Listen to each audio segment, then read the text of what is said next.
welcome to Armenia, Mr. Rosi. And thank you. Today we will have Norayr Kasper moderating our rendezvous with Gianfranco Rosi. Please welcome.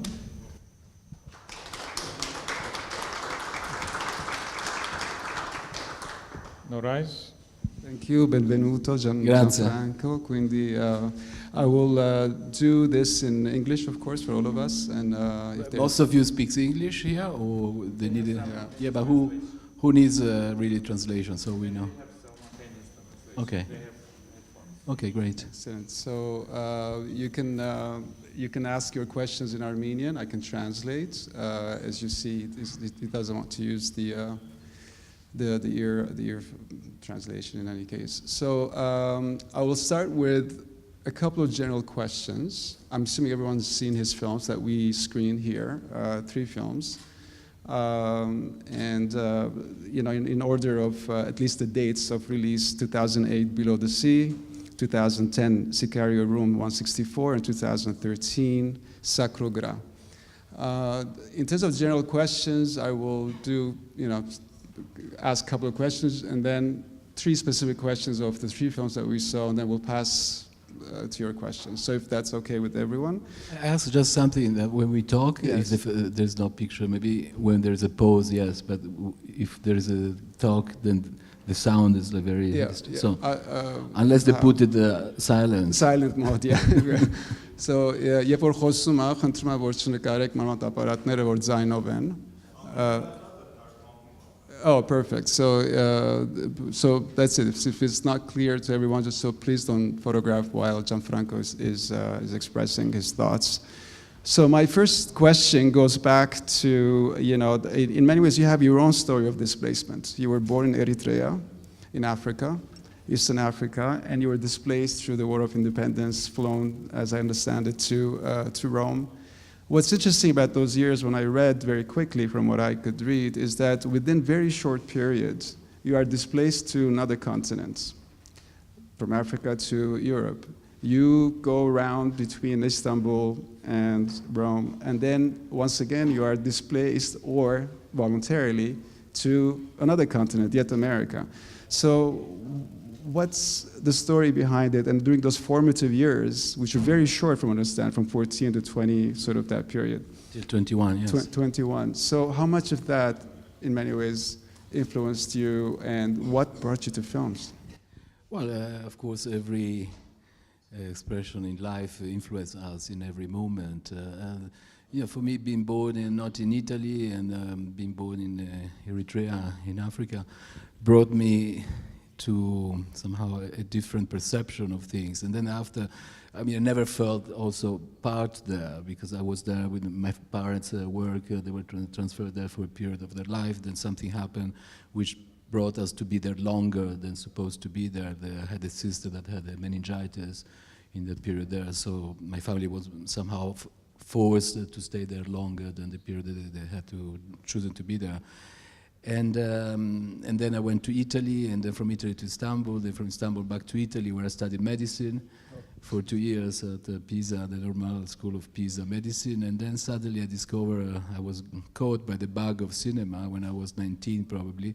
And there I decided to, with a lot of shyness, somehow to go deviate my life towards movie. I was accepted when I was 21 at NYU Film School, and that's where I start my growing, basically. At that time, New York was a laboratory, really, of a great experience and things. So many things happened in that city. That was a full ground of action. Being there in that year was extremely formative for me. So I think my core, it starts when I was in New York. Before was displacement from place to place. But I think like now, if I see now I'm over 50 and a long time passed by, and it's important for me, the fact that I still don't have a place where I belong to, For me, more and more, I belong to a place where I work, where I make my film. That's where it becomes part of my life. And I think it's very important for me that I've been always forced to give up something of myself in order to go closer to other people, culture and things. So this, I think, was a great I mean, now that I see on the back of time passed by, I think it was a great teaching in life, you know, like to somehow give up. I don't have the idea of identity. I don't have an idea of belonging to a place. But everywhere I go or everywhere I work, they become a place where I start feeling home, you know, no matter where I am. Also, when I was around the GRA, it's in Rome. Rome was not my city. I felt like in a mental space, you know. So every time I go to a place where I work, this becomes my territory. But my territory, I cannot identify with the place, but becomes this mental space constantly. Yeah, we're Armenians. We're used to that. So, I choose my own diaspora. Yes, you did. How I self-inflicted the diaspora on me. Absolutely, which is kind of becoming sweet. You know, it's kind of has its own taste because we get to learn so much, as you said. We get to interact with other cultures and we draw from it so much, and that seems something that is. Yeah, because also I film in different places, you know, constantly. My first film was in India, then it was in the American desert, which is a continent. Yes. Then it was in Mexico, and then I went back to Italy, where I did 2 films. And for me, in Italy, I was a total outsider when I went there. When I did first Sacro GRA and then Far at Sea, and now I'm in the Middle East making my new film. And for the first time, I find myself with a language barrier, which is very interesting because that's forced me to engage on a new narrative, on a new form of communication. Because for the first time, I'm with people that I don't know the language, and it's very difficult to communicate, and I don't like to have translator with me. So I deal with a lot of barriers, but somehow there is a very interesting way to break that, and it's very interesting to film when you don't understand the language. That force you to go into a different process of communication and also on narrative choice. You know, I think it's important for me that every film is challenging me in a different way. In every film, I have to discover a different way of approaching reality, of narrating reality, of filming.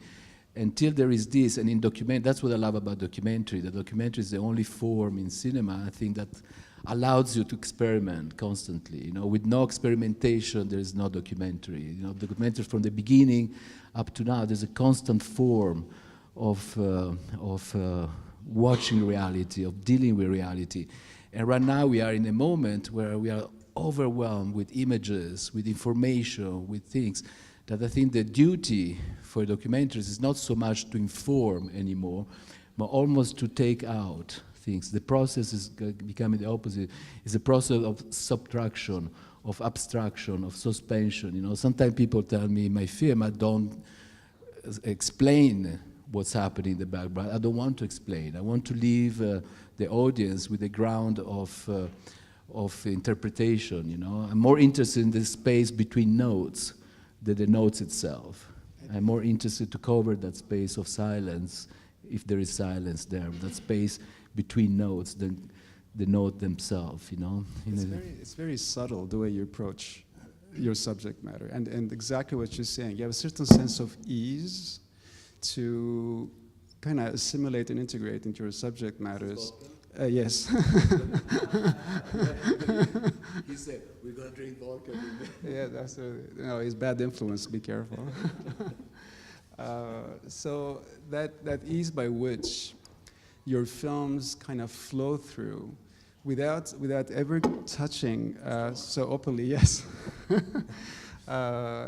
Without openly touching politics, and yet it's sort of become a poetry, a certain sense of sort of poetic narrative about your subject matter. So in all 3 cases, there's these common threads, you know, whether it's at the margins, beyond the margins, precarious existence.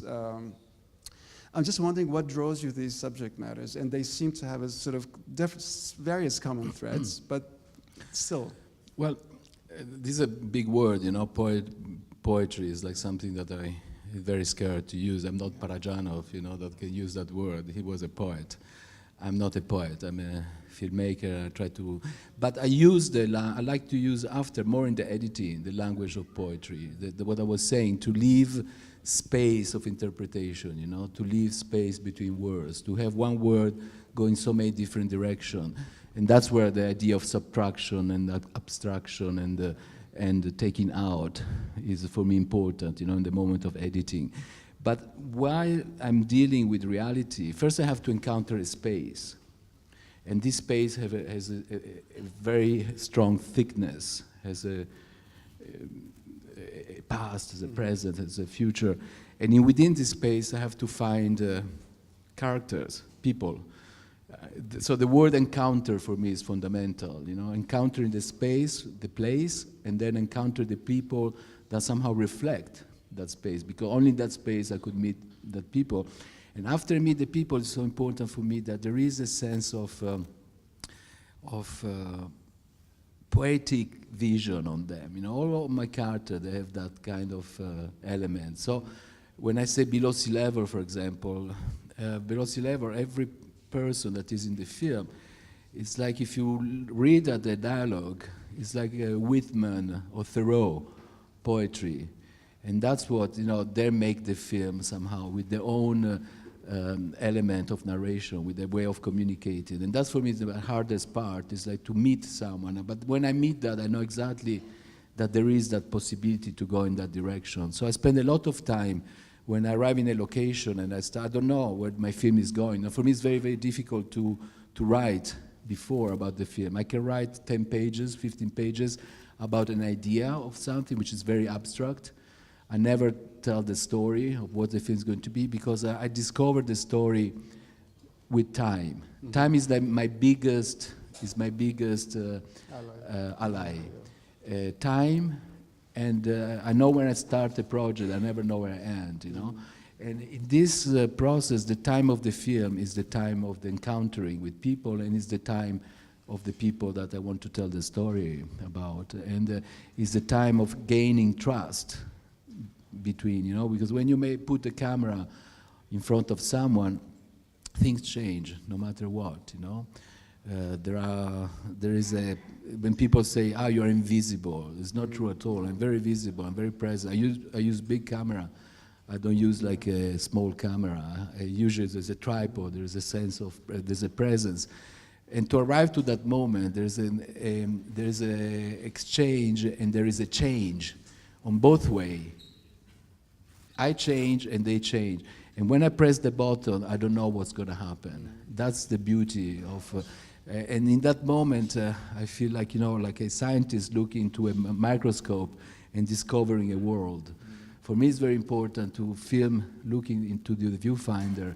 And only there I discover the narration. I'm not interested at all on photographing. I don't think about lighting things. The frame is very instinctive for me.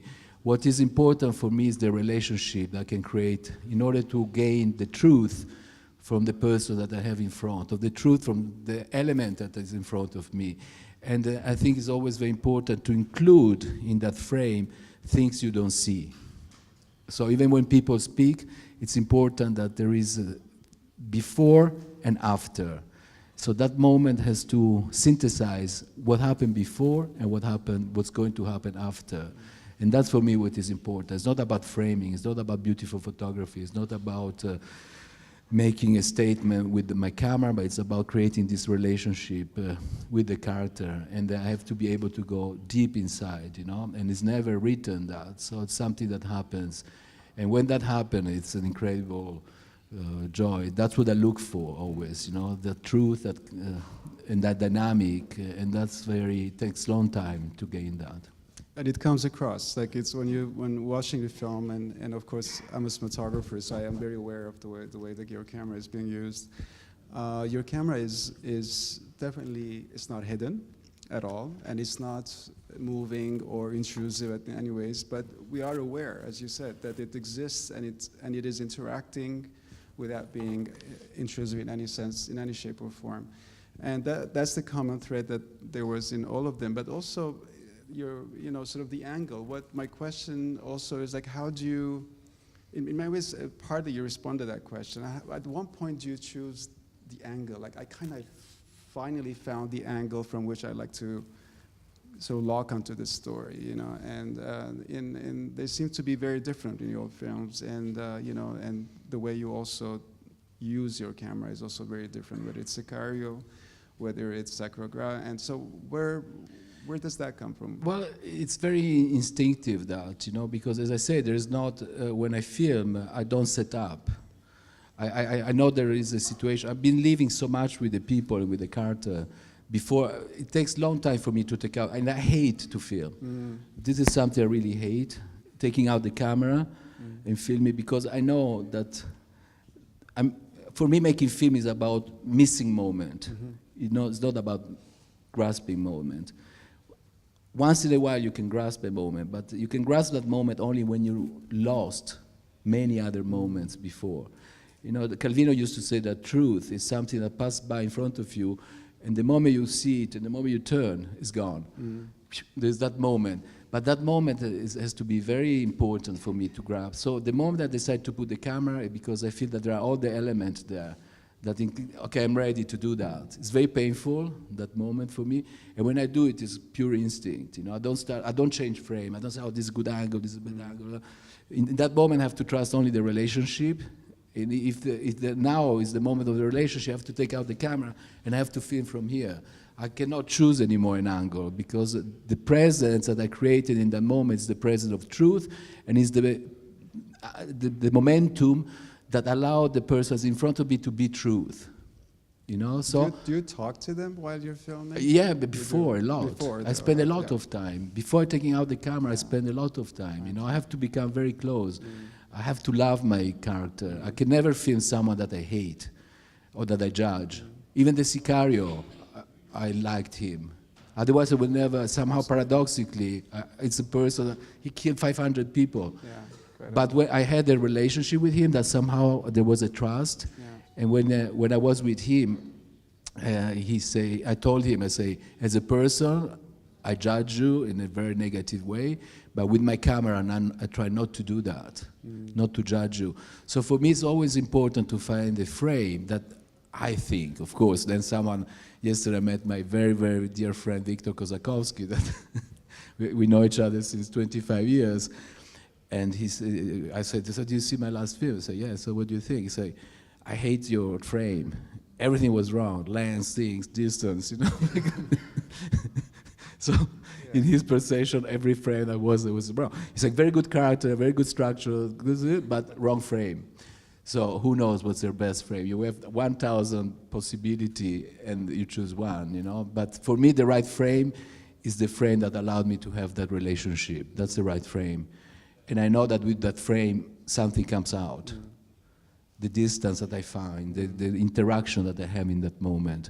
So it's not about putting a frame and then creating a narration or a movement in front. It's about, within that movement, inserting myself in that moment and taking out the camera and filming. So it's an opposite choice. You know, it's exactly the opposite that would happen in a feature film. Absolutely, and we're very aware of it. Like at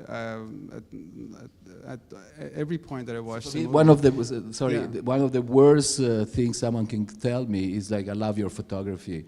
Or I got an award for best cinematographer one, and I said, I don't want that. I'm not a cinematographer. I could never work for someone as a cinematographer. I film with the light, and I could not go in the set with a torch to film, you know. Cinematography is also about honesty. It's about relationship for me. Exactly. It's about relationship. So last year I got this big award in the States as best cinematographer. I was so embarrassed, you know, because I'm not a cinematographer. I just use the camera as a tool to create this relationship. And I never think about a good frame or a best frame. I think about the best moment that I can be there and interact and push the button and be honest and be there, both. That's why you deserve Best Cinematography Award. Absolutely. Because that's what cinematography is, to be honest to your story, to your narrative, to your vision. But for me, in every frame, it's important to find that element of something happened before and something that's going to happen when you cut. Yeah. And that's why in the editing is very important, this for me. You know, when I film, I have to keep looking inside and say, okay, this is a good moment, starts, end. I have to find a narration constantly there, because when I cut, I don't cut from this frame to this frame to this frame to this frame. There's never, if I shoot 10 minutes, I cannot say, oh, this 1 minute is good, this 2 minutes is good, 3 minutes, and then put together this. I have to choose one on this, and one has to have a beginning, middle, and end. So it has to have a full narration. I think Boatman, in my first film, is the film that expressed that in the most strong way, and also Below Sea Level. They have this very strong beginning, middle, and end. So every frame has to have a narration, and that narration has to become part of the whole things of the editing. And when I'm editing a film, I have to detach myself completely from my experience and bringing every moment, every images to the present tense. So to have this detachment completely. I never watch my footage. If I film for 3 years, I stay 3 years without watching footage. Then when I start editing, I don't look at the material. I have an assistant that does the whole logging, and then I have to go with the memory. Okay. I say, okay, that moment, that frame, because I know exactly that was important. But I never look. When I start looking at material, it means there's a big problem on the editing, and I have to start again editing. I don't have to look. It's all there. So for me, editing is the process of the memory. It's like when you close your eyes and ask you to think about your life. You don't remember 365 days, every day of the day, every hour. You remember a few moments, boom, boom, boom, and this is what is part of who you are, that moments. And in the film is the same. Those moments are the important element that will create the narration. If I say I have to look for material, I'm lost. So you do appear in a lot of the credits, but there is an editor that is involved. Yeah. And your relationship with the editor seems to be also fundamental in many ways in the story. But I also see what you mean in the sense that it seems that everything is pre-edited, at least on an emotional level, with everything that you've already in the camera. done. For me, it all happened in the camera. My editing are very fast. My first film we edited in a month, Below Sea Level 1.5 months, Sicario 1 week, incredible. Fire at Sea 1.5 months. So they're all very short. Sometimes I see directors that they spend 6 months, 1 year to edit. Wiseman, he edits for like a year, his film, or 6 months editing. Because I think these are directors that don't stay in the back of the camera, so they have a cameraman. So they have to watch all footage. But for me, the choice starts when I'm in the camera, because I know exactly, not so much the frame, but the story. Okay, this is a good moment. This is a good moment. This is a good moment. This is not. So I remember those moments, and that's where I build my film, with those moments that my memory brings back. If one day I'm gonna have Alzheimer's, I'm gonna be fucked. It's over all of us. But I have to change method. Let me bring you back to the story. Well, yeah, maybe there'll be a new kind of filmmaking at that point. A new Rosi. 90 hours film. Endlessly lost, and with that beginning or end. You mentioned story. Let's go to 3 questions about the 3 films relating to the story, and then I'll pass the microphone to the audience. Below the Sea. Below the Sea. Instantly reminded of. To me, there's a movie called Into the Wild, one of my favorites, American independent films. I think it was Sean Penn. Sean Penn, yeah. Sean Penn, and they had the scene where... Don't talk to me about that scene. Because no, I was there when they were filming. Oh, were you there? Okay, all right, I got it. Okay, I was about to ask if that was happening. It's funny. No, it's a funny story, yeah. Well, I hope you will tell us that. But my question would be also... Whereas Into the Wild was a transitional stage for the character as he was self-discovering, and he sort of goes through the Slab City, as it's called. But your characters who live there seems to be kind of still lives, almost like still lives painting. They're kind of barely breathing, but they also sort of rejects. It's sort of the end, the last station. So it's 2 different approaches, but so if you can tell us about the story in the sense that these characters, where do that's go? A very complicated film. Yeah. We can talk hours about that film there, and it's my second film. Between my first film and that film, it passed 10 years. It was a long time, and I didn't know how to look for another second film. Then I started film when I had big problem with the production, so I lost all the material. Then it was a film that was taking place all over the States in desert. The desert was the protagonist of that thing. And the name was like Tales of Natural and Natural Disaster. Then became Oakland is Not for Burning. Then I lost all the material for production problems. Everything was confiscated by the still now. And then I was completely desperate, you know. I talked to a friend of mine, I have no money, no, like terrible. So this guy, he told me, go to Slab City, and there I'm sure you'd find the synthesis, a microcosm of what you were looking in so many different spaces. It took me years to find stories there, because huge, you know, huge. Like I was with this camper going around and finding stories. And then I went to Slab City. I was in total depression. I had a camera with me, and the good thing about that place is like you just there. Nobody asks you where you come from, what you do, why you're there. So I started living with the community there, and nobody asked me why you're here, like in the film, say, no, nobody there to ask you. And slowly, slowly, I started developing a relationship first with Bas Kenny, and then I started accepting the fact that I could maybe start to remake a film, and that's when I started filming, by living there, encountering the whole stories. And one day, after 1 year, 2 years I was there is all this car arriving from Los Angeles, this mega big car, trucks, people taking pictures. Sean Penn is here, Sean Penn is here. I said, fuck. I'm filming this reality, now suddenly come from Hollywood and destroy my film completely after so many years I spent it here. And but you know, at the end they shot very little there. They spent a week shooting, and they created this strange camp with like hippie things. You know, I hated that story.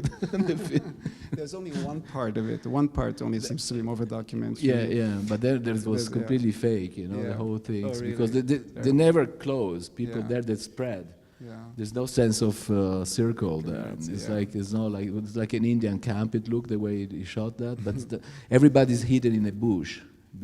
If you're there, it's hard to see car, and then you discover people, tents, things. They all hide, you know, from the sun and from the other people. They all want their privacy, and it took so long to conquer the trust of the people there. You know, I had at the beginning the hate to have someone with a camera there, and you always have your walkie-talkie, the CB in the car there. That's the way you communicate with everybody there, with the CB.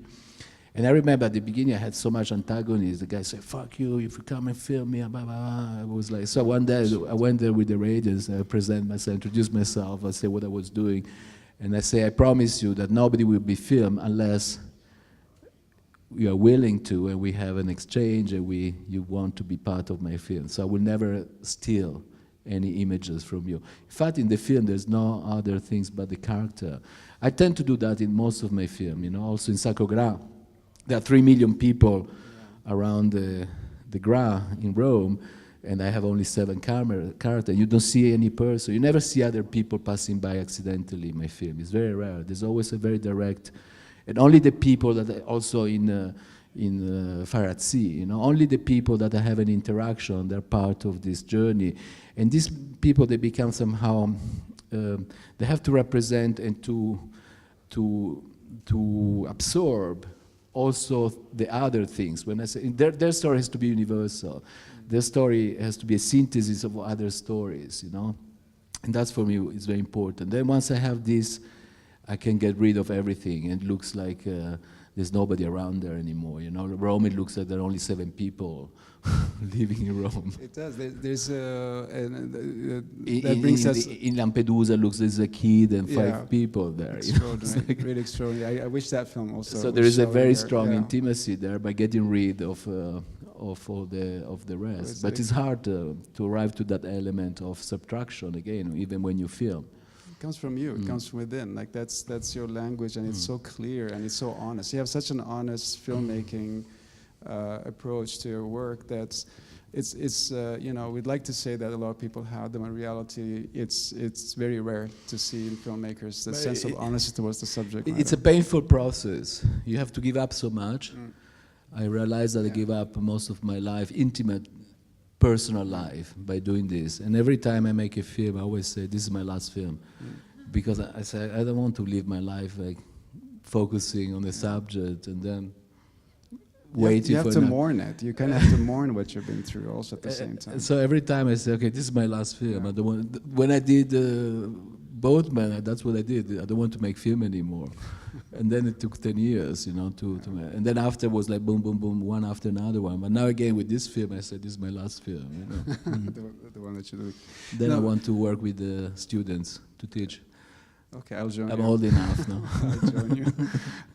Let's just a question. Or produce. Or produce. Yeah, young filmmakers, For documentaries. Yeah. That'd be amazing, actually, especially from your standpoint of view. So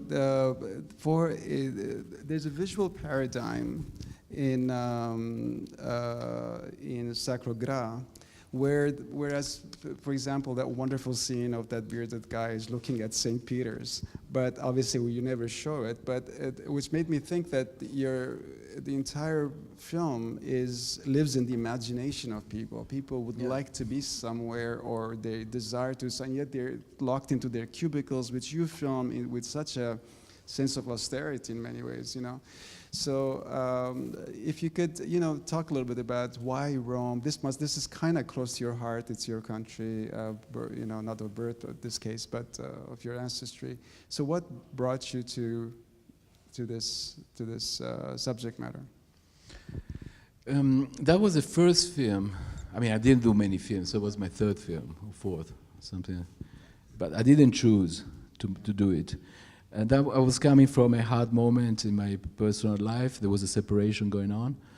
And I wanted to move back to the States. I didn't want to live anymore in Rome. I went to Rome for a short period of time. We moved from New York when I had a daughter. I didn't want her to grow up in America, so I said, let's go back to Italy.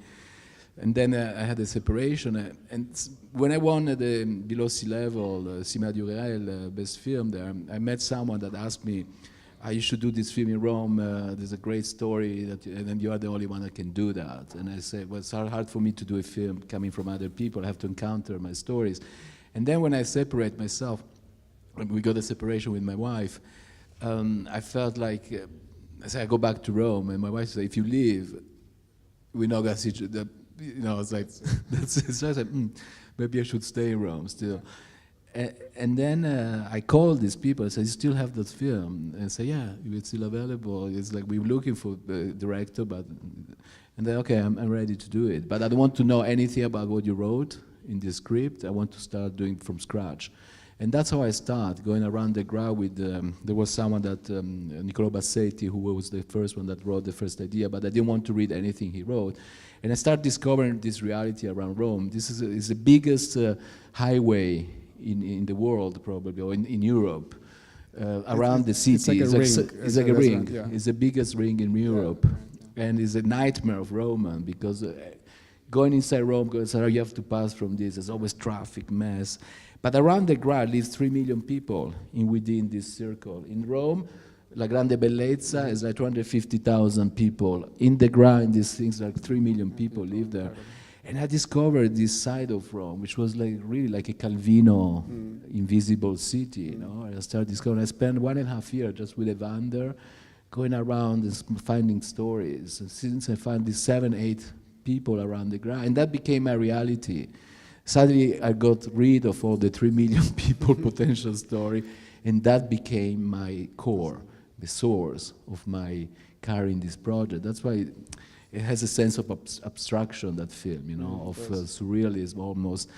But the biggest problem was for me when I started editing the film, because I always felt this circular mode. Although you never know where you are, there's no sense of map. Also in my new film will be like that. That's what I'm doing. I don't like to give a sense of space, of location, where you are. There's always hypothetical places. And when I was editing the film, I felt myself impossible to structure these things, because how do I give the sense of circularity? And then I met someone incredible. This man, his name is Nicolini. He was one of the greatest intellectual and politician in Rome. He unfortunately died. And I went with him around the GRA.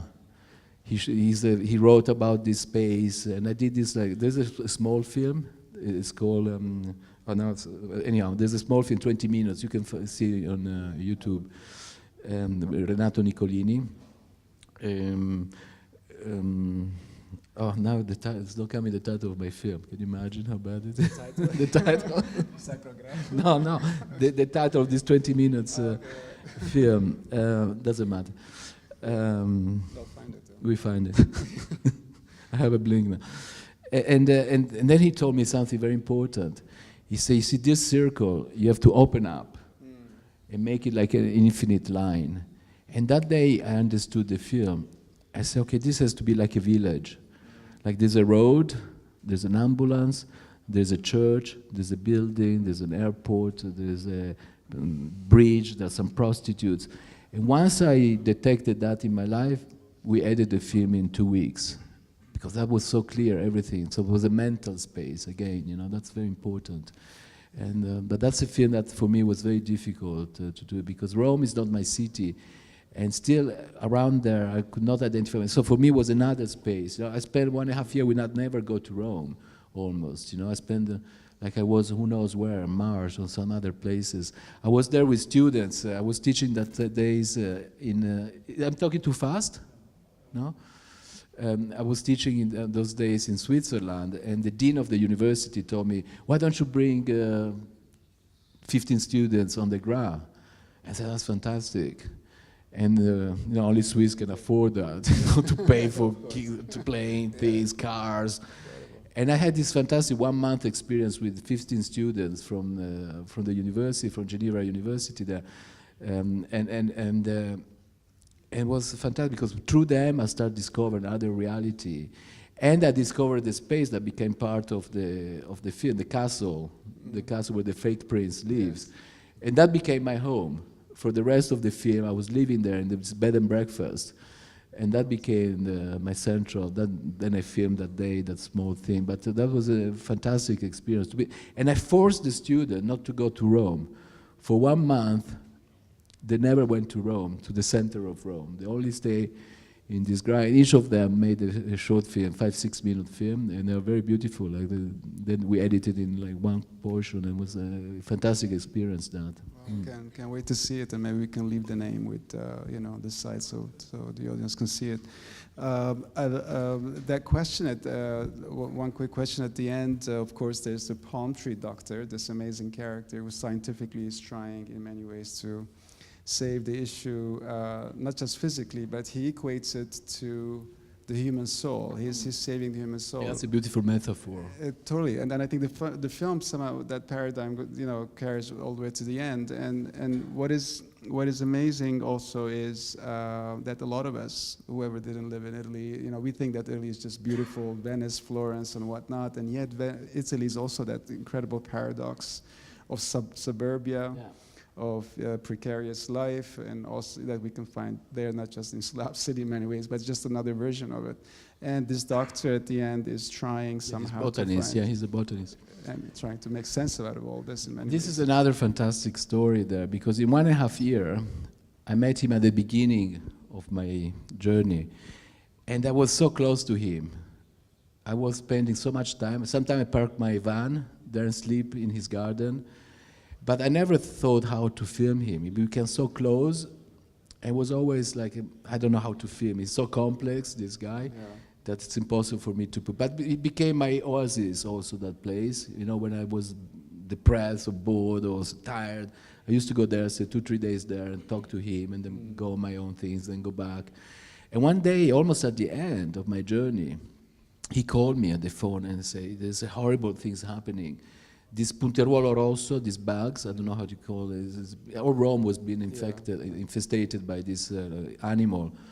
And he called me and said, something happened in my garden, all trees are dying, you have to come, you have to come. And I went there in the morning, very early in the morning, and I said, do you mind if I film this? Yeah, I don't care, just do it. And I started following him his day. So the whole day I filmed with him this, and this became the core of the film.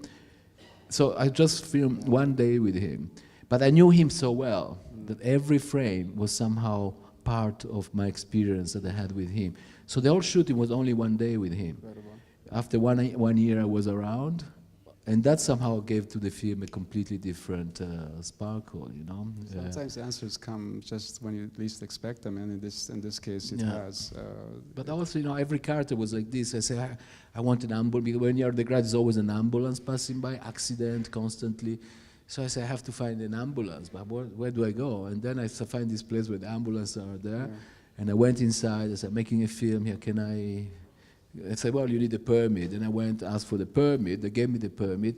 And I started sleeping there in this place. Every night, every 2-3 weeks, I spent 2-3 days there sleeping with them at night. So I had my own room. Incredible. And every time there was an emergency, I just followed them. And I became very close to that Roberto. And so that became another story, you know. So it was always by leaving situation that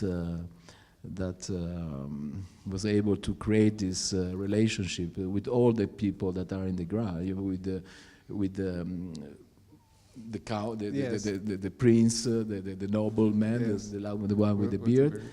It was another thing. I see this building. He was near the ground, and I said, oh, I want to film from the top. Beautiful. Then I asked permission to go on the top, and I go through these stairs, and I see all this apartment. And I said, well, people live here? I said, yeah. That only one room? I said, yes.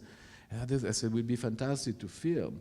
And then the next morning, I went there, knocked all the rooms, and I said, I'm making a film, can I film? They look at me.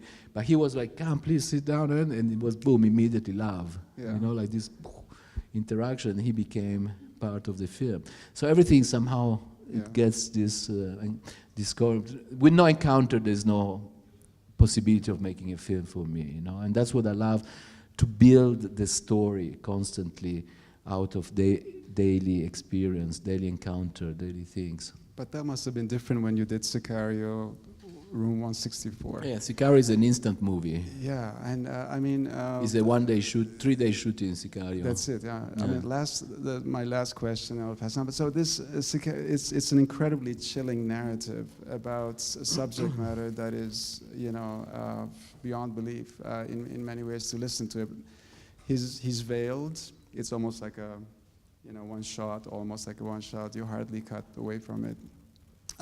He's got sort of a moleskin kind of drawing book, a sketchbook in his hand, and we see the entire movie in many ways in our imagination and through these childish... It's like a graphic documentary. Through these childish drawings, you know, like basically... Yeah, but also so fast, you know? Yeah, and the marker, which is kind of, you know, screeching through the paper, and his very thick hands, which... Every time that he recounts a story, you can't help it but look at the hands. He killed people with those hands and the way that he expresses it. And so, you know, so it's so expressive and so chilling. But at one point, the voice starts, you know, fluttering, and when he starts talking about torturing women. And you can see instantly his voice is not as confident and straight, which is an incredible transition then when it comes to the point where he decides that he's just having a breakdown. He can't go through this. So at one point, did you kind of feel that? Did you you know? I mean, how his vulnerability is incredible at one point. You know? That film has a very strong background. During Below Sea Level, I met this incredible man. He became a bit of my mentor, Charles Bowden. He's one of the greatest American writer. And once when I was in the desert, I heard his interview on NPR, and I took down his name, and I started reading all his book. And one day I called him, and I introduced myself at the phone, and he said, well, come by, come to visit me. And then he said, can you cook? I said, yeah. So I'll come by. And I took from San Francisco, went down to Arizona, and arrived with things, and we met, and I spent 10 days with him. We became very close. And then he was my, somehow also during Below Sea Level, he was my feedback, you know, constantly. Before editing, he came to Italy, he watched 90 hours footage, and he said, okay, you have a film here, edit now, do a good job. And then after Below Sea Level, I wanted to make a film with him. He knows all the borders, the things, and I spent a lot of time with him in Louisiana. We wanted to make a film together on cops, corruption cops in Louisiana. And then one day he came out with this interview, with this Harper's Magazine, wrote an interview with the Sicario, and he threw it to me on the bed and said, read it. I want you to read it. He's a big man, just read it. And I read this story. I said, oh, that's incredible. I want to make a film on that. And he said, well, I don't think he will agree to be filmed, but let's see. After 2 months, I was in Italy. He called me. He said, listen, he agreed to be filmed. Next week, you have to be here. I have zero money, nothing. I tried to look for some money. Nobody gave anything. So my editor, he said, how much money you need? I said, I don't know, $4,000 something. He gave me the money. I flew to Mexico City, where I had a master class there 1 week, and then from there I went to Arizona and met the guy, and I saw him like this. So he would spend 2-3 days together. He wanted to know me, know he could trust me. And one day he took me in this motel room, and he said, you wait for me here. I don't know when I'm coming. Could be tomorrow, could be 1 week, could be 3 days, I don't know. You just stay here and wait. And I spent these 4 or 5 days alone in this motel room waiting for him. Every car was coming by. I was like freaking out, I was like, what's happening here? And then one morning, and when I was there, I started thinking, how I'm gonna film him? I hate this motel room. So I started taking out everything, all the picture, glasses, things. I took out all the ugly things on the table, just let White take a chair, put a white thing, and create a set there for him. Then I always carry with me this big note that I always have with me when I make a sketchbook. Yeah. And I had this Sharpie that I always have with me. And I had this net that I used for the camera when I was filming outside. I said, if I go to Mexico, I want to film at once. So it was a camouflage things. And when he came, at 6 o'clock in the morning, he knocked at the door. It was him. He said, I'm ready to do it. Are you ready? I said, yes. We went for a coffee. And then he came back. He started dressing with all this. He put a mask like this. And I said, I don't want to film you with the mask. This is like too much. And then maybe I put a veil. And he accepted to put that. And then I say, you have to write everything. Because I knew from the article that he's a graphomaniac. So I say, okay, I cannot film his face. I cannot film, but I have to have the truth has to come from the writing. So I asked him to write everything while he was talking, because that's what Charles Bowden told me, that he keeps writing when he talks. And he accepted that. And then I gave him the whole thing. I started filming. And then at a certain point, I realized that he was there, I was here, and I was filming everything upside down. And I said, this is the wrong frame. But I started filming, and I was like this, and he was writing, talking. I said, now I cannot break this moment. I have to go through this. And I was looking for 1 hour. It was a 1 hour take. He never stopped. And I couldn't move from there. When I finished, my back was like broken. I would stay like this, and the more I look at this, the more I think, this is the right frame.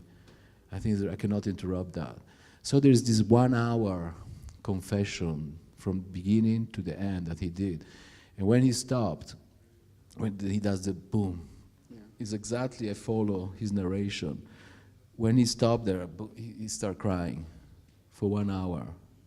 I left the room, then I came back, and then I asked him, I need to film you from other things tomorrow morning, maybe can you come again? And he started showing me, narrating what he did, and that's it. Then I went back to Italy, edited the film, and I felt there was like a lot of things missing. So I asked Charles Bowden if I could film.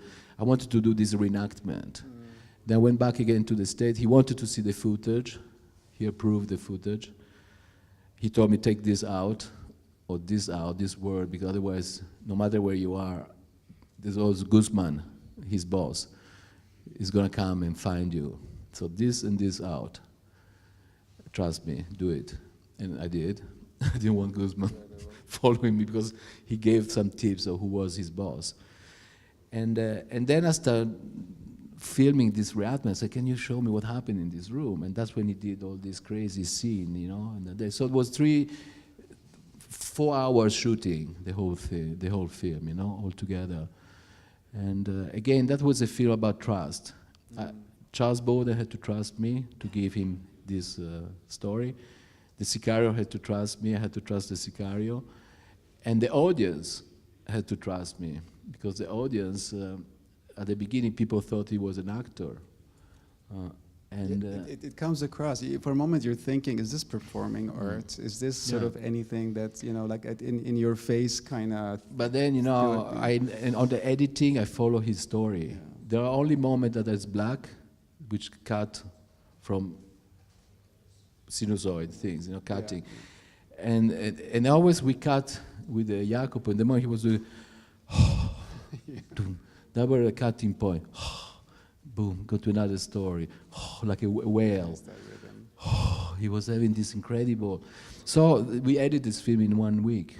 You know, it was like boom, boom, boom, boom, boom, boom, edited. And then in between, when I went the third time there to film his reenactment, I spent 2 months in Juarez because I thought I was going to include. And I spent 2 months there following cops, all crazy story, journalists being killed, things, and I have incredible footage that I shot in 2 months there. And when I went back with Jaco, we tried to insert this. I only have 3 shots of the police. I don't know if you see like the 3 shots that there's not him, the houses or the dead houses. It's almost like acts, you know, just one shot. But then I could never use all the action of the, I have incredible stories there, you know, like following the journalists in this madness of the people killing, going to a bar. We received the phone call, say, go there at 6 o'clock. We go there at 6 o'clock, you hear boom, boom, boom, boom, boom, boom, boom, boom. You wait 5 minutes, you go there, people done, out. So they were calling the journalists to say, because they wanted to be reported, all these things. Incredible. When they killed like 150 people in the square they had. I was there on all that and film all that. But I could never include, because every time we tried to put something in the film, the Sicario was too strong to insert anything. So at the end I decided to make the film only with him, 3 takes basically there are, and that's it. You know, it's a very, very essential film. And I think it's a film that nobody can do again, a film like that, me included. If I have to say one film of all my work, that for me is a unique piece, you know, that it's impossible to repeat. You just you know, kind of close the circle to what we're saying, that your sense of honest, you know, filmmaking with your own subject matter and the way you had the chance to change it, you had the chance to add to it, but you didn't. You stayed focused on it. So I'm going to change the format. So asking, you know, anyone has questions, please raise your hands. Go ahead.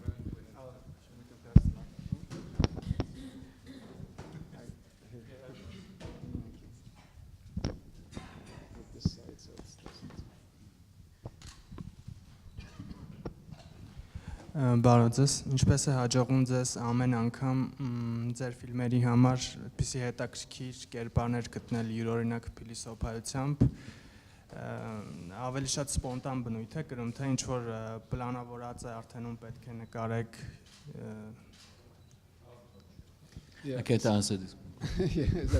Basically, he's saying, do you choose, you know, your subject matter in a spontaneous way, or it is, you know, intentional? Is that the question? Is in a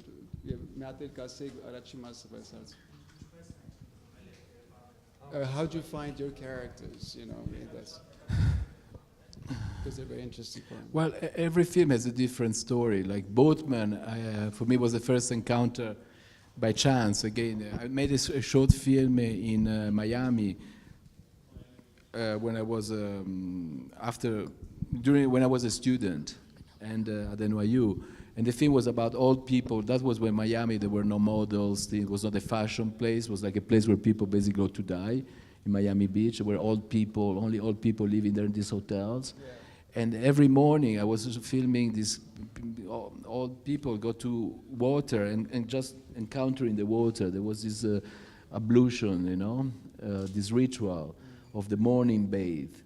And the light was very low, things. It looked like the Ganges a bit, like having this devotion towards ritual towards the water. And I made a short film, like 5-10 minutes film, and someone saw it and they told me, this is like Benares. And the Indian guy, he saw the film, he said, this is like Benares, you should do a film like there and put together these 2 worlds, you know, so far away. Then one day a job brought me to India. I was doing some work for someone, and I went to India and I went to Benares. And in Benares I met, you know, I spent 1 month most of you probably didn't see this film, so it's a bit hard to talk about this film. But I spent a month there in Benares, and then I met this Boatman, and then I got, it's hard to talk about something that people didn't see, but somehow it was an encounter again. It came out of chance and necessity, and then my below sea level was a choice. I wanted to discover the States, a thing like through the desert. The desert, I want to be the protagonist of my film. And then I made, Sacro GRA was out of a news that I read with a relationship with this writer. And then Sacro GRA, someone asked me to do it. And first I say no, and then I say okay. And then I start discovering that part of Rome. And then after that film, someone from the Istituto Luce in Italy asked me to do that was a moment where migration was coming was changing somehow. Lampedusa was becoming the place where people arrived in this island. And nobody knew about Lampedusa. I didn't know anything about this island. So they asked me to do a short film, 10-minute piece in Lampedusa. And again, I went there and I said, this is so complex here. It's impossible to make a 10-minute film. And then I thought, how do I tell this is such a huge story? It's impossible to tell the story. And I was ready to say no. Then one day before leaving, I was sick, and I met the doctor. I don't know how many of you saw Fire at Sea. And I met the doctor, and he said, are you going to come back and make a film? I said, no, it's too complicated. And he gave me like a USB pen. He gave it to me. And he said, look at this, and you will be back. When I went back to Rome, I put this USB pen in my computer, and I saw a reality that I never wanted to see, you know, like how many people died arriving, tried to arrive in Lampedusa. And then I spoke with my producer and said, okay, I go there. They sent me Lampedusa, and I spent 1.5 years living in Lampedusa making this film. So all films somehow start by, this new film that I'm doing is the Middle East, is about borders. So for me, after Lampedusa, it was natural to go to see the place where people, all the masses come, you know, that is creating this huge wave of migration towards Europe. So that's another discovery. That's somehow is a necessity for me to go there, and I'm gonna stay there probably 2 years to cover these borders that somehow change the daily life of people. So this is going to be my next. So, you know, every film has a different resolution, a different story, this a different necessity, and always, I hope, has a different also narration. Because for me, it's very important every time I start a film to have a challenge to find a new narration, a new way of approaching reality, a new way. Because I think at the end, every film is very different. From Boatman, Below Sea Level, Sacro GRA, things, Fire at Sea. They have a all different approach, because I think every story has a different way of, it's the story that's asking you how to go close to, that allows you to read through the enigma of those moments there. So you have to be extremely, when I start a film, I never know how I'm going to approach, but I have to be very free to let myself discovering every time a new way of telling that story that I'm encountering. Mr. Rosi, I know that some of your films, like Below Sea Level and Sacro GRA, were made after a big personal crisis. And with that specific approach of yours to filmmaking, to documentary making, well, that's a big temptation for me. Do not ask you one specific question. What is for you a feature film and what is a documentary? If you define in... I've been asking myself many times this question. For me, you know, when I start a project, for me the word is cinema, is a narration. You know, I don't make this thing between documentary and feature film. It's completely two different ways of working, of operating. One, you write first a story, and one, you look for a story constantly. But for me, at the end, what I'm not interested about the difference between documentary and feature film. What I'm interested about in both ways is about truth. And you can reach truth or not reach truth through any form of art, a photography, a piece of writing, journaling, things. For me, that's what is important there, to be able to find that element of truth on the narration. I personally, at the beginning, I was thinking to become a feature film directors, but I discovered that it's so, I cannot sit down writing a script, finding a producer, finding the process of that, it's not for me, you know. I like, for me, making film is almost a way of life, and I like to discover. I would be extremely bored if I had a fantastic story written down there, because what is interesting for me is to find the story. After I have the story, I'm not interested anymore to put that story in action. So I would be extremely bored to have an actor doing something I already know what's going to be. It's not my word, you know, I would be bored.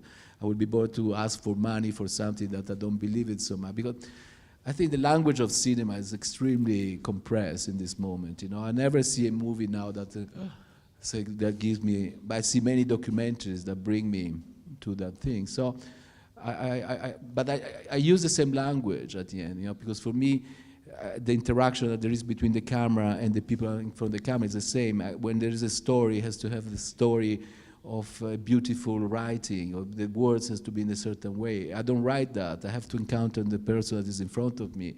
So, but I use the same language of cinema, you know. For me, the thing is cinema, is the narration. And so I don't make a big distinctions, you know, about that. And again, now by telling, for me, making documentaries is not like 30, 40 years ago where you had to inform people. For me, the duty of a documentary right now is the opposite. I want people to questioning things. I want the film to be suspended. I want the film to create emotion, which are the same emotion that a feature film would give you, you know? So I don't want to, I hate documentaries. I call them explaining and complaining, you know, complaining, explaining. There's like someone complaining, and then there's someone explaining why they're complaining. And we don't need that film anymore, you know. You go to YouTube, you find all kind of answer to that. So for me now, documentary is like, it's cinema. It has the same form of narration of cinema, and that's what it has to be for me, you know. But to find this on the reality, and I like to transform reality in something else, you know. Like I start from a very concrete moment, and then that has to become different, you know. It has to bring you somewhere else, to be suspended. I don't care to give too many detail of what is that thing, but I want to go more on almost like people having from their character, from an incredible story, from an incredible place. And that's what I like to find this in the reality. So I do the opposite form, but then at the end, for me, the language is that. And maybe I was lucky enough that this was understood by Venice Film Festival when my film went in main competition.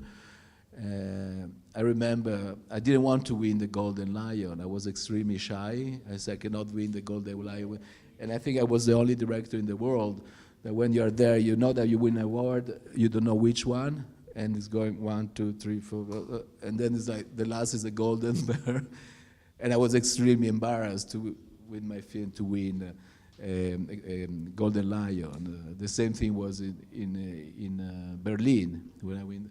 But so this means that, you know, also that language somehow has the power to be part of cinema, you know. So for me, arriving competition in Venice and Berlin was already a gain. Winning, it was like a lottery, you know. I don't know if my film deserved that, but somehow it was an important step for me to demonstrate that somehow there's no difference between fiction and documentary. It's cinema. Անունս Կարենը, ուզում եմ հարցնեմ ձեր մոնտաժի վերաբերյալ, մոտեցման վերաբերյալ։ Դուք պարտադիր օրվա վերջում մի հատ ամփոփում եք, նայում եք, որպեսզի հետագայում հիշեք, թե էդ էլ չեք նայում։ Գործունեության օրվա վերջը։ No, as I was saying before, if I film for 3 years, I never look at my footage. I don't like to see footage because I'm filming, so I remember, I see maybe a little bit of the footage to see that there's no technical problem. with an assistant. If I don't have an assistant, I don't even know how to transfer the thing. So I'm like, I'm not good technically with these things here. So I not watch footage. I don't like to watch footage because, as I was saying before, when I'm on the editing, I like to work with my memory. I like to go through moment. When I say the example before, you close your eyes. If I think to you what happened this last month, you close your eyes, you don't remember 30 days, 24 hours, every moment. You remember 5, 6, 8 moments of this life. If I ask you about a year, you remember 10 moments in that year. If you ask you about your life, you still remember maybe 10 moments about your life. So that's for me what is important. When I start editing, I have to remember the moment that were important, where I was filming, and I start working on that element for me. This became the base of my narration.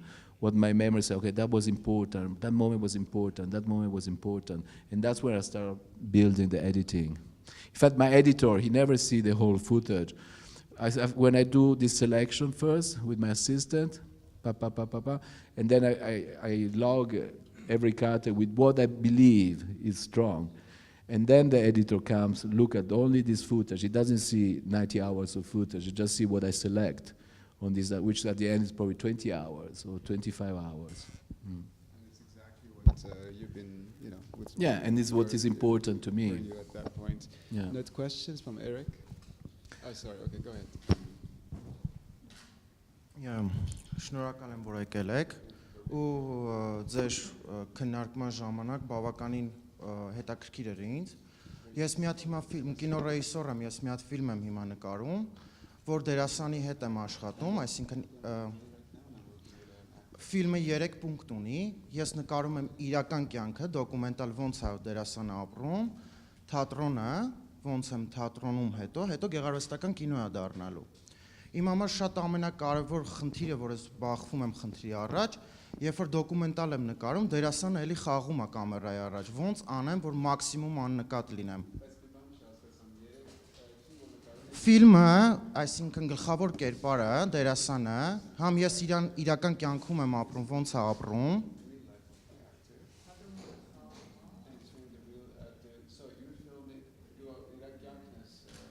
Այո, իրական կյանքը։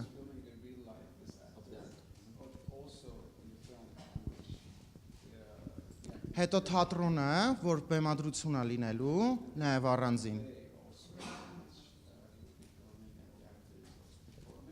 Հետո վերջում գեղարվեստական կինո է դառնալու, թատրոնի մի հատվածը։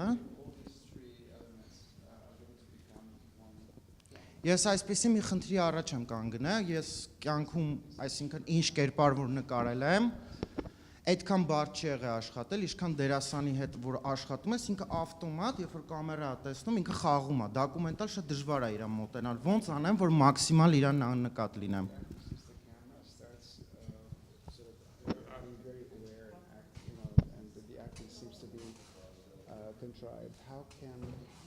How can he draw the maximum from the character without that character, without the actor sort of being aware of it? Well, there is no formula for that.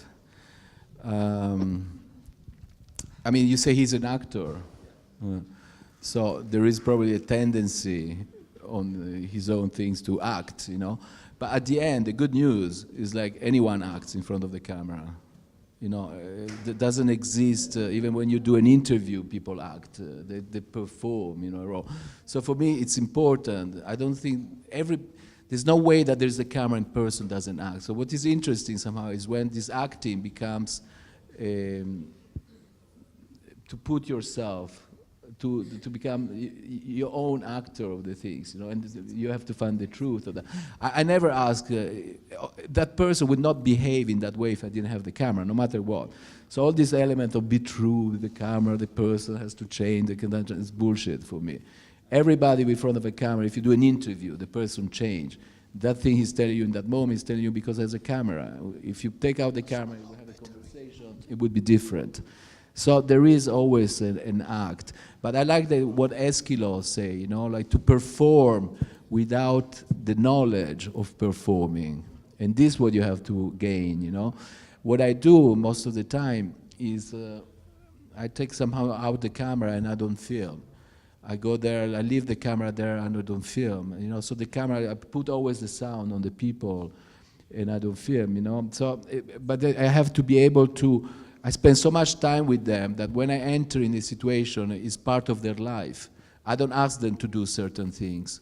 I enter in their life. So there's a sort of ritual that people do constantly, and you have to be able to grab those rituals of that moment of the day, you know, that will be interesting to film.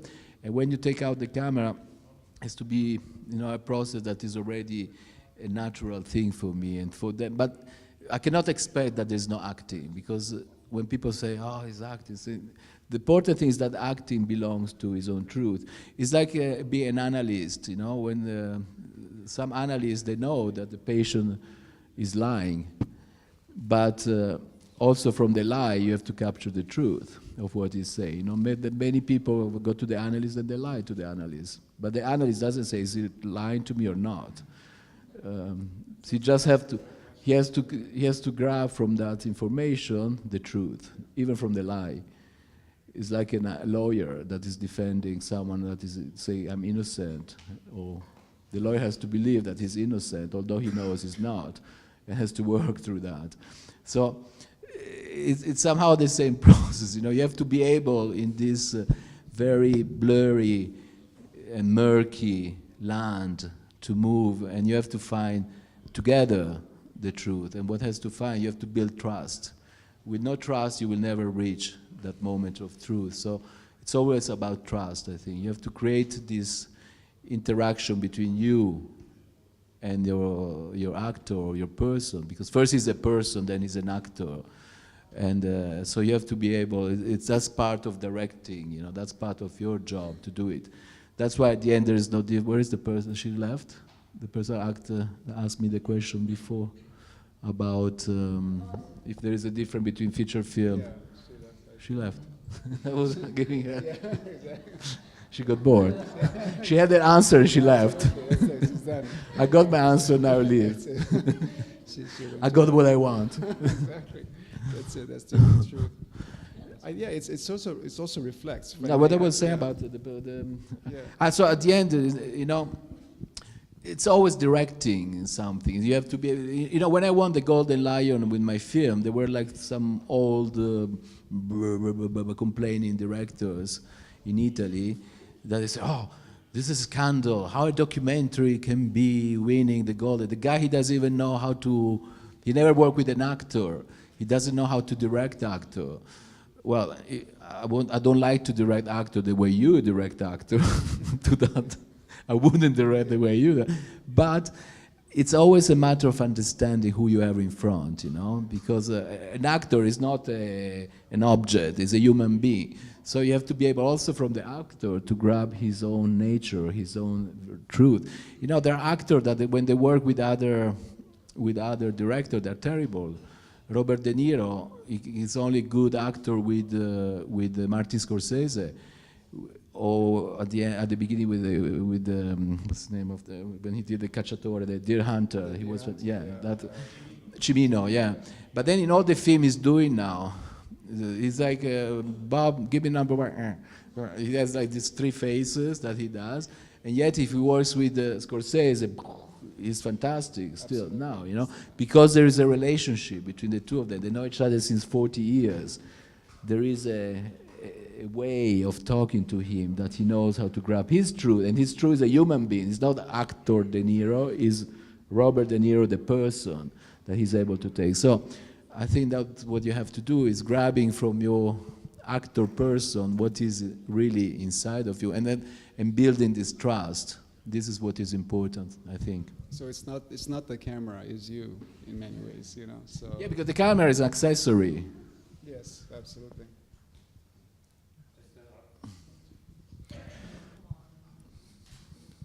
Ես կուզեի իմանալ արդյոք դուք կարդում եք կինո քննադատներին, որոնք ձեր ֆիլմերի մասին գրում են, եւ եթե կարդում եք արդյոք այդ իրանց գրածներում տեսնում եք այն կինոն, որը դուք եք նկարում, թե իրանք ուրիշ բանի մասին են գրում։ Do you kind of, you know, when you read the comments about your movies, do you agree with them? Do you see yourself in them? Well, it's funny. I read. I cannot say I don't want to read what people. No, there's an interest, but also it's very interesting when the film. I read a lot when the film is first released, and but I basically read because I want to understand myself the film. After I finish a film, I don't really know what my film is about. It's very difficult to articulate for me, and reading. At the beginning, the interview are very difficult. I say a few things, and then more, and then I see also. I learn somehow what my film is about by what some critics. I say, okay, this I never, and then that become my information, and then I use it maybe like it's my own thought, but it's not even. Then I kind of observe. So I like to, at the beginning, especially when the film is released for the first time, I like to read some critics and. Sometimes it's horrible because you read exactly what you don't want to do in a film, and you think is exactly what you work for 3 years for not doing that, or what you think is positive about your film. It becomes this film doesn't give any information about. But yeah, but I didn't want to give information. So sometimes they write in a negative way what you think is positive, or sometimes. So it's a nice game. I like to read. I don't read when there are like. I like to read more like criticism. The interview, I'm a bit embarrassed to read my interview. Like I never watch when I do this kind of talk. This I never watched because I will hate that. Then I will never be able to open my mouth again if I see this. Yeah, tell me about it. So. Yeah, I mean, also just to add to it that the kind of the story is the context. Evolved through time, it gets another meaning. It gets to have another interpretation as you look back to what you've done. So that there's the need for time is important. So next question. Again, go ahead. Eric. Okay, let's go to Eric because he's been raising his hand for a while.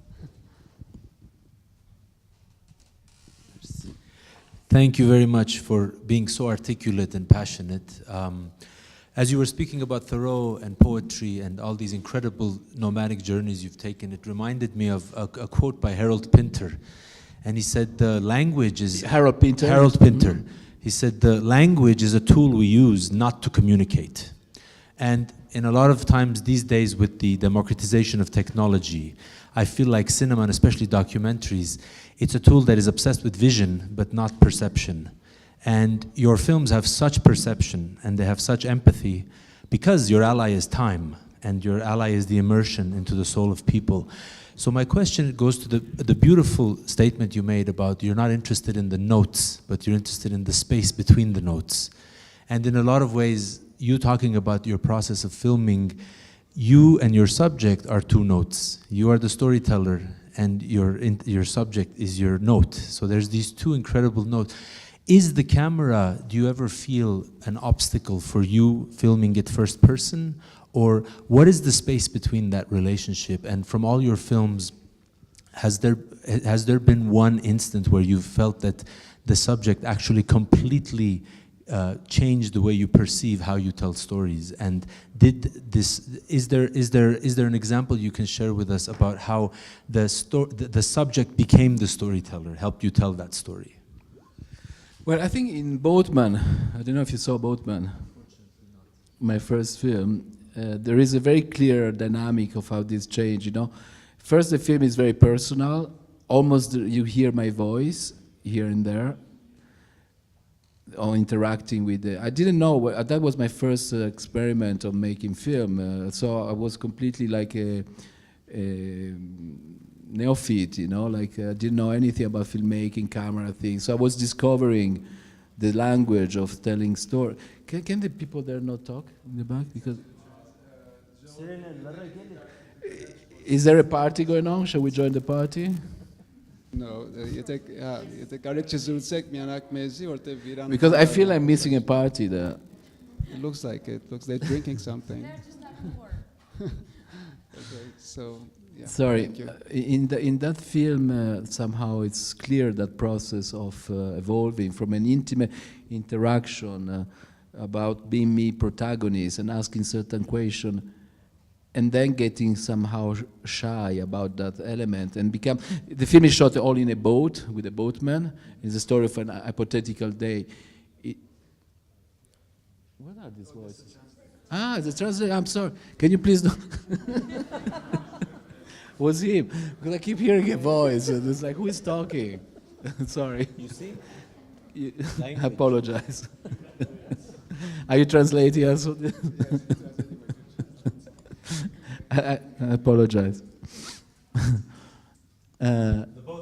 The boatman, the camera. So there is a boat, and at the beginning I'm the tourist, you know. So the film is like one day from morning till night.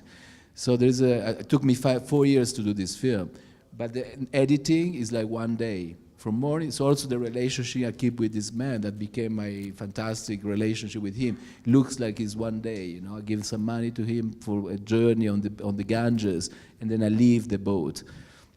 So in these years, I learned also so many things about filming. So the beginning was more like person. The more the film evolved throughout this day, and the more the film became, the audience become in this boat, and then I disappear. But that was a natural way of approaching a narration. And then in all my other films, there's never an interaction. We did a masterclass together in Telluride with Herzog, with Werner Herzog. And it was very funny. We were like, the three of us here like this, and suddenly he was talking about my work, my things. And I say, so many times I wish I were you, you know, like to be able to use a voice. It would get rid of so many pain in the neck, you know. How am I gonna tell this story without putting a voice over? You know, it's so difficult. So, Herzog's like, if I were the Sicario, Herzog film is, I'm in this room waiting for the Sicario. It's like 3 days, and I'm gonna see now, maybe this note's put with work. And you give all the narration, which is fantastic, you know. So I told you, I wish I were you, you know, I could use the voice the way you said. So there's no need to film with the obscureness, with things, because you explain all the, I love when he does, so it's a dog, and the dog looks very hungry, and you see this dog that looks hungry, but his voice is emphasizing this, you know. So for me to look at the dog that is angry, I have to work a lot. I have to spend 3 weeks, you know, to follow this dog and show them that he's angry, you know. So that would somehow then the game became for me to disappear, and the more I disappear, and the more difficult it becomes to tell that story, especially when the story is such a political, social, so like the migrants crisis, you know, to feel such an incredible, huge element of difficulty, of interaction. The world is involved on all this. How do you film all that, following a story of a kid, following the journey of things, the death, without giving any help to the audience? Very difficult. So the more I go on making film, the more I put myself on the corner, and the more difficult it becomes. That's why I say this is my last film every time, because I say, and this film is even harder because I don't even have the language anymore. And I don't want to do snapshots. I want to create narration with little words, and that's going to be extremely difficult to do that, you know? So every time I have to challenge myself, and I hate myself to challenge myself, and I say, why do I have to do this? But so more and more I try to disappear from the narration myself, from the interaction with the narration. Next question.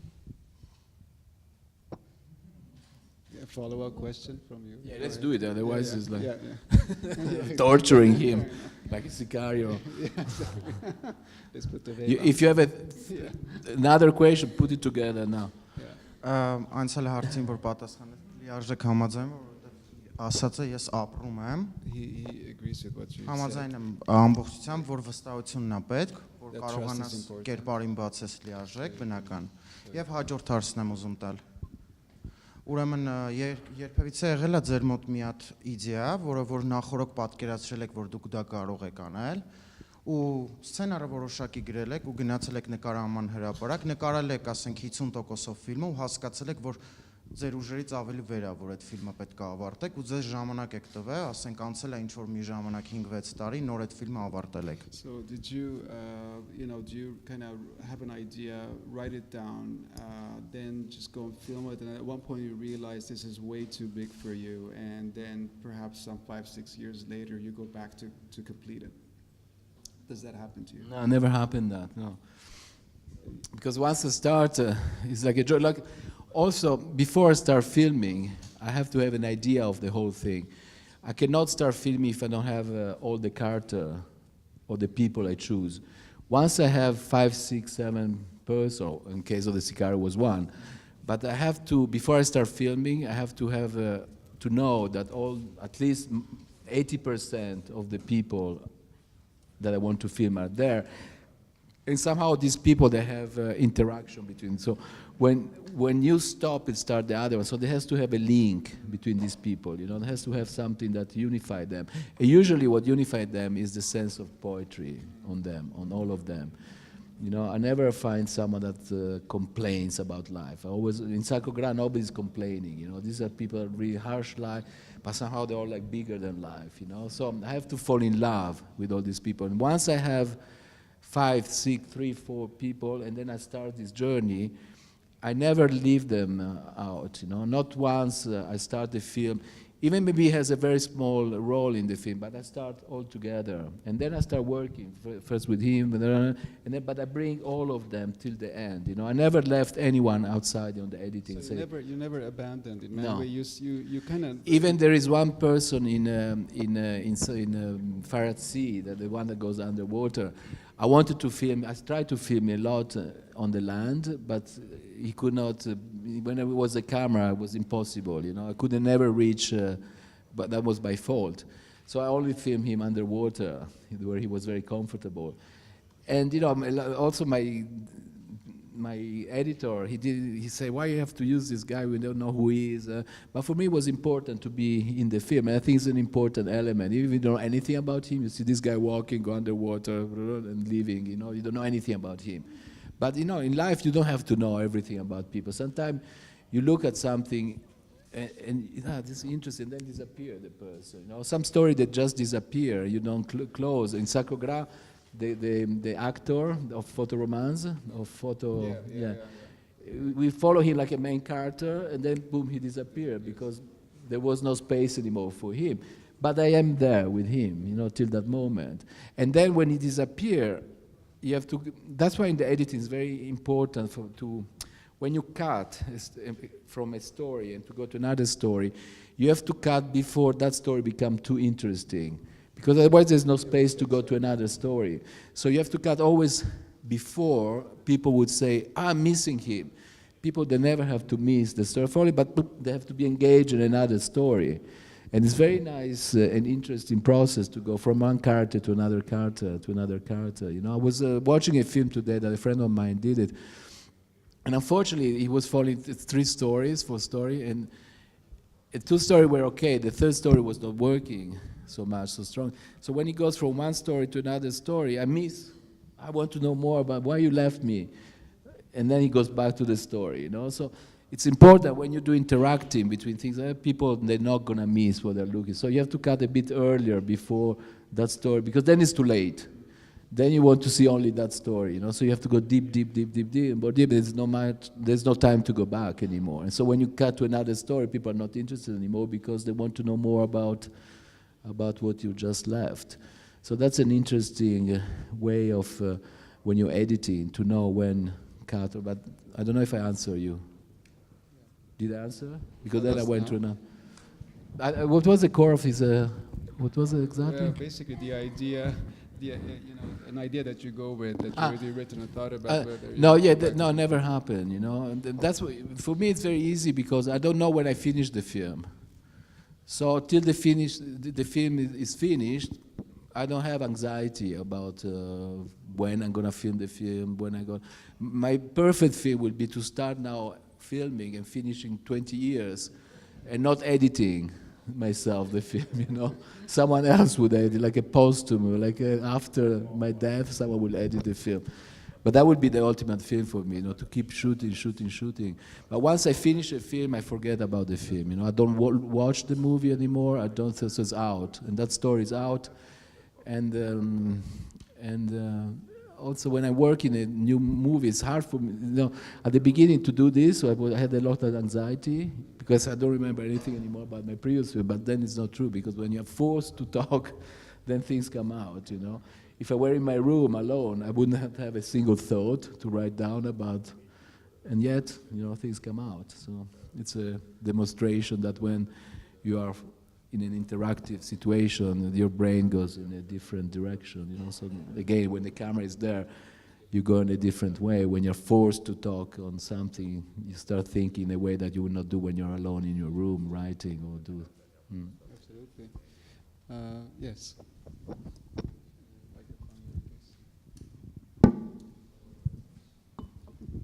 Մայտամակարյան մշակութային լրագրող։ Առաջին անգամն եք Հայաստանում, արդյոք Հայաստան գալուց փորձեցիք ինչպես ձեր դերասաններին կամ ձեր ֆիլմերի հերոսներին եք նախապես ուսումնասիրում Հայաստանի մասին, որևէ բան ընթերցիցիք, ուսումնասիրեցիք կամ ումից եք իմացել Հայաստանի մասին եւ Ոսկեծիրան փառատոնի մասին։ Ինչ գիտեիք եւ ինչ տպավորություն ստացաք։ Basically, so she's a reporter for Culture Paper, I understand, and she's asking, just like your characters in your films, did you kind of study or learn about Armenia? Did you research about Armenia before coming, and if you, about and also about the festival? No, I never do any research before, in purpose, Also, when I make a film, I don't do research. I like to be every time. I hate when people say, I know everything about you, I Google you. I really hate that, I would, if I have to meet someone, this is the last thing I think is go to Google and to see what this person did. If I know I have to meet someone that I don't know very well, his work. I never did it in my life to go Google. So when someone tells me, I know you, I Googled you, for me it's horrible. It's like something really not charming or nice. It froze me completely. I never do any research. Before coming to Armenia, I thought maybe I should know more. But then no, because then when I'm here, I start talking to people, ask things, and everybody tells me in a different way information that comes in a more detail. I very rarely use Wikipedia to have information. I was on the plane with someone, he was talking to me about her, he was a lawyer, I cannot say who he is because he's a public person, but so he was traveling on my side, and he was telling me all these things about Armenia. I asked questions, and then he say, what I'm telling you is like Wikipedia. It's like, it's official, Yeah, it's all Wikipedia. No, I hate all this fast information. For me, research is to be on the field, like an anthropologist, like Margaret Mead. He didn't do any research before going to. Research is about discovering, it's about interacting, it's about meeting, it's about encountering, it's about curiosity, it's about morning being lazy, don't go out, and then yet you go out and you meet someone that will tell you the most incredible story. And the research is not for me so interesting. Plus, if I know everything, when I did for 5 years below Boatman in India, in purpose, I was not reading anything about India. I was just, every time I was going, was a discovering. The most maybe stupid things. Shiva is the man. What a beautiful idea. If I knew before, then when I know, encounter Shiva there would not be interesting anymore, So for me, it's like everything has to be a surprise and a beautiful thing.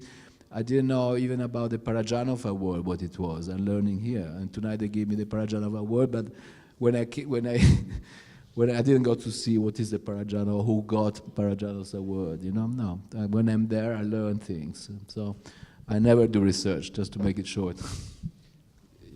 Go ahead. I have a simple question about equipment. How do you use it? What camera do you use, and what you prefer to use? And about the sound, because it's difficult to use both, so to do both camera and sound together. How do you solve this problem?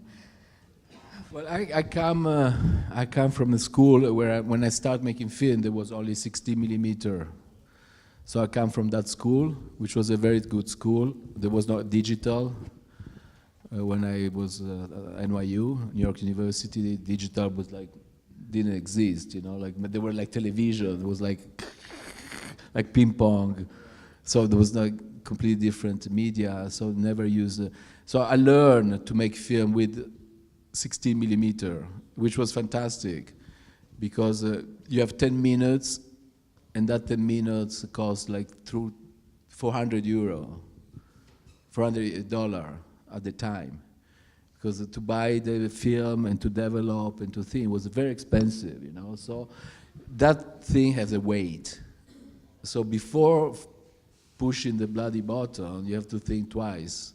My teacher, Boris Fruman, Russian director, he's like, "Oh, guys, check, double check before you film. Always, don't film if you're not sure. It's very expensive." So we come from a school where 10 minutes is heavy stuff. Boatman, I took 4 years. I only have 11 hours or 12 hours footage. Now people, they forget the camera on. They talk to someone. They keep filming, smoke cigarette, and the camera keep rolling. Push the red and then you end up with 5,000 hours of footage that you don't know where to edit anymore. So for me, I still use the camera. After that, I did Boatman and Below Sea Level is 16. Below Sea Level is half 16, half digital with a Canon. I don't remember. I forgot about that. And then my other film there with Amira, and now with the Mini Alexa, I'm shooting because I shoot a lot of night, and I need a good sense of night, that is not completely gone. So I'm shooting now with the Mini Alexa, which is still a compact, small camera. And I always did sound on my own. I'm one-man crew. I do camera and sound together. So for me, it's very important to have all sound, vision, and storytelling in front of me. It has to be. It's part of the whole package. I cannot separate myself from sound, film, camera, and storytelling. It's all part of one thing. But the camera is an accessory. I like the heavy camera. I don't like small camera. I don't like the camera that shakes. I like the camera on the tripod. I like the camera to be there and present. I don't like to hide my camera. Time is running. But I don't know anything about camera. I use this very sophisticated camera, but I asked the technician to. I just do frame and exposure and ND filters. That's it. The rest I don't want to know anything. So I use this very complicated camera that can do thousands of things. I use it like a 16 millimeter camera. But also when I shoot, I do the same. And sometimes I shoot something stupid and I erase it immediately. I don't like to have in the camera something that is not good. And my assistant would say, "Wow, don't erase it. Why you never know." I said, "I know." That was not good. I don't want to have bad things. Because again, with 60 millimeter, everything was very important. And then we close. No, it doesn't matter if you, because it's just, I'm afraid that you have something else on a schedule, that's why. But No, yeah. I don't think so. Okay. There's what time is the award ceremony? I don't know. There is a film and there is a closing film. Oh, okay. Yeah, you're okay. Oh, Yeah, good. Okay, good. go ahead. Good for time. Yeah. Sorry. What was the thing I was saying? No, about the 16. No, when I was filming in India with 16 millimeter, everything was so precious, And sometimes I have people that they didn't know to be in front of the camera or things. So I fake. I was pretending I was filming and didn't film, but I couldn't tell them, there's no way. So I was keep pretending I was filming and didn't push the button, you know, and I stayed maybe 2-3 days like that. And then there was a moment that there was enough time that we spent together, they didn't care anymore about the camera. And then, boom, they said, okay, this is the right moment. And that pressed the button, you had only one chance to be good. But I prepared that for 3-4 days, pretending I was filming. Because I remember one day I had only one reel, and that's it. I had to go back to New York. And that reel, it was so important, I go back with the right footage there. And so I go with this character, he was very shy at the beginning, he couldn't, so I spent 3-4 days with him, pretending I was filming. And then keep going back, till they say, okay, today he's ready, do it. It was fantastic. It was a boom, boom, perfect take. It's incredible because it's very, very difficult, especially when you're working with films. Yeah. You had to be a magician because obviously you just had a box that captured your experience, hoping that a few days later you would see something that was what you were looking for, and then there was no going back. Would you, yes, a follow-up of a follow-up of a follow-up question. Go ahead, okay.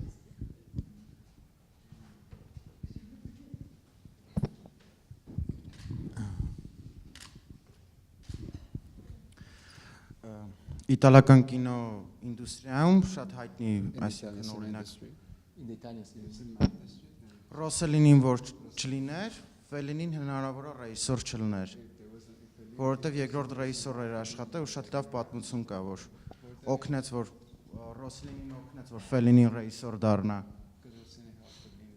Օրինակ Բերտալուչին Պազոլինի հետ էր աշխատում որպես երկրորդ ռեժիսոր։ Ձեր կյանքում եղել է մի ռեժիսոր, որ ձեր ճակատագրական փոխեց ձեր կյանքը ու իրանից կամ երկրորդ ռեժիսոր աշխատեցիք կամ մեծ ազդեցություն գործեց, որ դուք կինոյի մեջ ներդրում եղավ ձեր կյանքում։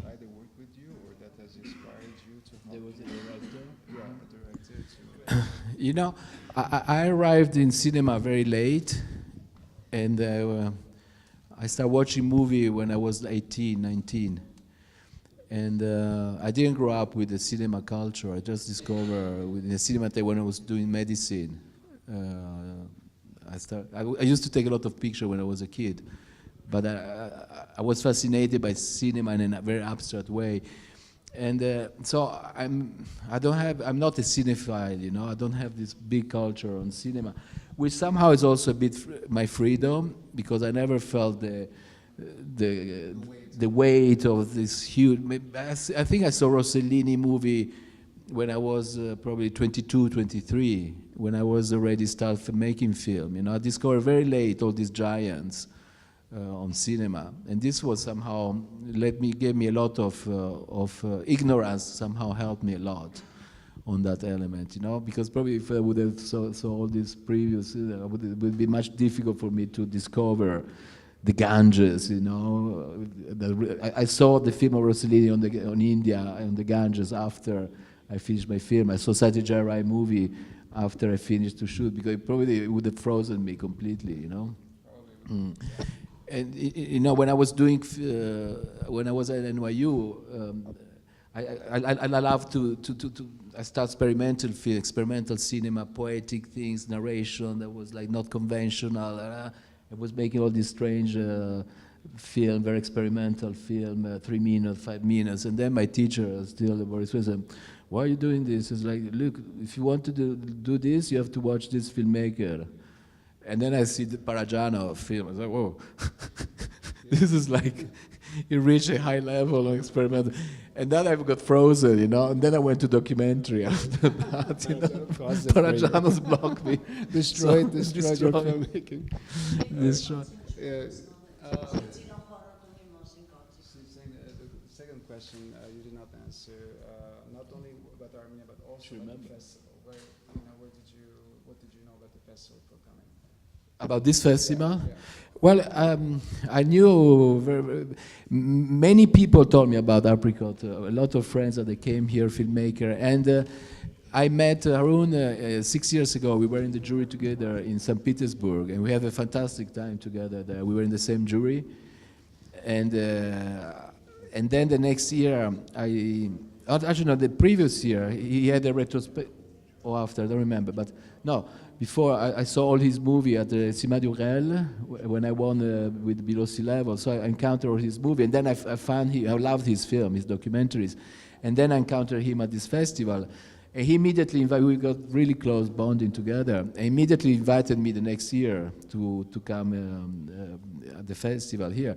And I couldn't because I was worried. So it's been 6 years that I basically keep postponing to come here. And then finally, because I was always make a film or things, was not happening, the thing. And then finally this year, after every year he invited me, then I said, no, I have to go. But in the meantime, many people, friends, filmmakers, things, all talk about this festival like a very, there are very few festivals in the world that people talk like with joy about, not the official one, not Cannes, but it's a small festival like Telluride, like there are festivals that are micro thing, but very specific. And Apricot has been always a great filmmaker that I met, friends and things. I always say about how beautiful and strong is this festival. So after 6 years, I had to say, no, this is the year. Although I'm working, I have to go there. And so I'm very glad that I came here. And any other questions? All right. Well, thank you so much. Thanks. Yeah.